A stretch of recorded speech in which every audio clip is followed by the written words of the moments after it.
తులసి Vishalakshi support వల్ల సూర్యప్రతాప్ గారు ముఖ్యమంత్రి అవుతారు. దాంతో చిన్న పార్టీ అరేంజ్ చేస్తారు. దానికి తులసి విశాలాక్షి కూడా వస్తారు. అక్కడ సూర్యప్రతాప్ తులసిని పొగిడేస్తూ ఉంటారు. ఆ రోజు నువ్వు టైంకి రాకపోయుంటే నేను ముఖ్యమంత్రిని అయ్యేవాణ్ణి కాదమ్మా. నువ్వు చెప్పినట్టు వినకుండా ఆ బసవరాజుకి టికెట్ గనక ఇచ్చుంటే మనం ఖచ్చితంగా ఓడిపోయేవాళ్ళం.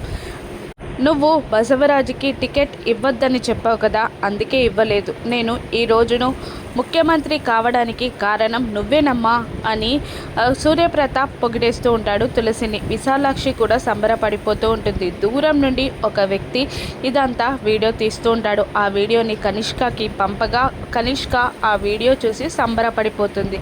ఇక సిద్ధు వెళ్ళిపోతూ కారెక్కబోతూ ఉండగా సిద్ధు అని పిలుస్తుంది కనిష్క. ఆగి ఒక్క నిమిషం కోపంగా చూస్తున్న సిద్ధుని, ఆ రోజు మీ నాన్నకి ఎమ్మెల్యే సీట్ రాకుండా చేసింది ఎవరో తెలుసా? నీ భార్య తులసి అనగానే నమ్మడు సిద్ధు. ఇదిగో ప్రూఫ్ అని అంటూ ఇప్పుడు వచ్చిన వీడియోని చూపిస్తూ ఉంటుంది కనిష్క సిద్ధుకి. ఆ వీడియో చూసిన సిద్ధు షాక్ అవుతాడు. బసవరాజుకి ఎమ్మెల్యే టికెట్ ఇవ్వద్దు అని చెప్పింది తులసి అని తెలుసుకొని షాక్ అవుతాడు సిద్ధు. వర్షం పడుతుంది, అయినా కూడా కదలకుండా అలాగే వర్షంలో తడుస్తూ తులసి చేసిన పనికి చాలా